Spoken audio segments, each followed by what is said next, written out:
车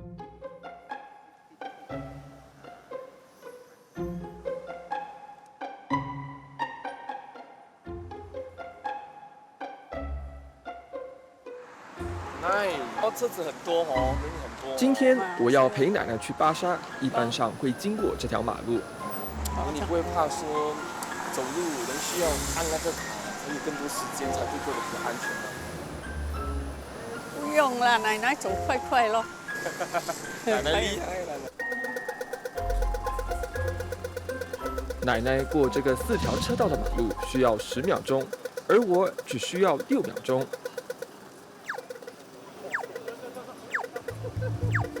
我们这一区年长人士比较多，让我问一下他们有没有用绿人友善计划。你要路要快的话，你就用这个扫描一下，它有那个红线出来是比较快啦。我们去哪里都看到红灯，我就带它，是不是这样啊？有时候车没有停，我们也是会跑过去的。开始的时候很怎么讲啊？英文说very effective 啦，你放滑它就很快就停，哇，没有反应的。我觉得要靠近我就不要过了，就等咯，等 second round 咯。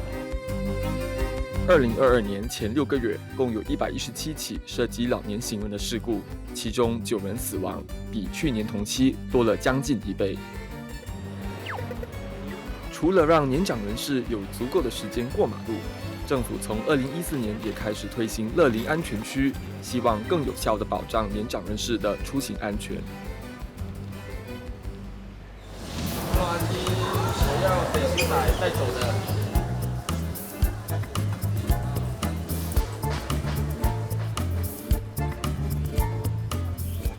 Hello， 你是得修仔吗 ？Hello， 是的。这包得修仔是买给你的。哦，谢谢哦。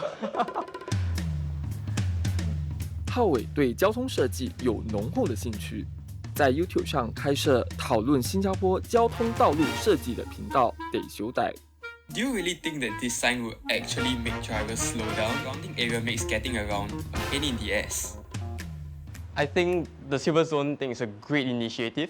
It has helped improve road safety for current users, and it has also empowered people who once afraid to cross the roads to be able to go out and interact with other people. I think anything that benefits senior citizens actually ultimately benefits everyone else. 对驾驶者来说有什么样的影响？ So when you are driving slower, you have a greater field of vision. So that actually helps you to look out for people alongside of the road. It also makes it safer for pedestrians because if let's say there's a crash that occurs, a pedestrian is much more likely to survive a crash at 30 kilometers per hour versus like 60 or so. Far too often we focus on the max speed we can travel at, but we don't really talk about the average speed. Because if let's say we have a 50 kilometer per hour road and we need to stop so many times, it's basically a wait to rush and rush to wait. And that decreases your fuel economy. But if let's say you can travel at a constant speed and have an average speed that is similar to that road, I think that is much better for drivers and it's a much smoother experience as well. 浩伟也提到了一些欧洲国家把市区内的最高车速降低到每小时30公里，但是像这样的方式在新加坡行得通吗？要看那个地方啦，如果有时候开过人潮少的就可以快一点啦。好像会对大家比较安全啊。30好像会不会太慢了一点？是咯，谢谢。很多司机会agree 30的啦，我们行人就 OK 啦，我觉得，通常车也是不会去理这个速度的问题啊，就是通常40的话，他们还是会50、60这种速度啊。安全不只是驾车的人的责任，可能会影响他们工作的那个时间哦。有时他们有时候有急事，也是会影响到他们哦。等有些时候是刚好是有急救的啊。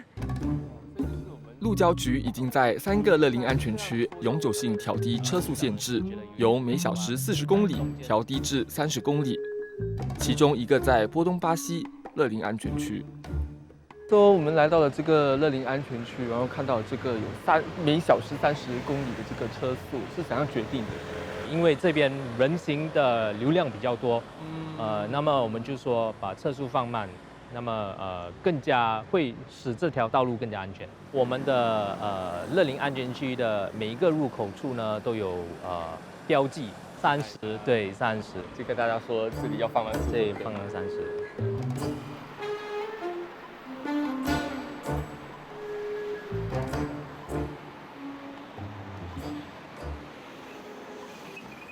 路交局在决定哪些人行过道这样政策这些月卡，其实首要的考量就是我们会在人行道的地点是否靠近医疗中心，或者是公共交通设施，如巴士、地铁站，或者是那一些地点有乐龄人士和残疾人士常去的设施，如刚才你所说的巴沙。当他们打卡了过后呢，我们如何取决于它的绿人的长短，就是我们会考虑使用者的步行速度，还有行人过道的长短。在这些乐龄安全区增设了什么样的一些设施，可以让我们的年长人士在过马路的时候更加安全呢？我们在这些乐龄安全区内，改进公路设施，采用额外的缓行措施，鼓励驾驶者放慢车速，例如路龙和路边标示提醒驾车人士他们需要放慢，在行驶在我们的乐龄安全区。除此之外，我们也有增设分段式过马路，他们能在中间安全岛上停留一会儿，然后才分段式的过马路。所以我的阿嬷不用这样一次过这样跑过去啦，还是可以在中间这样休息一下子，会比较安全一点。对，我也这样觉得。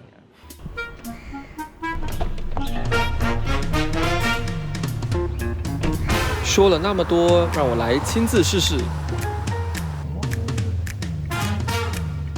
其实有时候我会开车进入这些乐龄安全区，就好像进入校区一样，会有这些大大的路牌告诉你要减速了。当他们把路弄窄了过后，驾驶者就自然的会要慢下来。车子一来到一个路龙，就没有办法，一定要减速。我看到路面上的这些3D 记号，其实好像对我没有什么太大的影响。我今天也算是环岛1日游了，不知道奶奶是不是安全到家了吗？我们还是下次见面喽。喂，奶奶。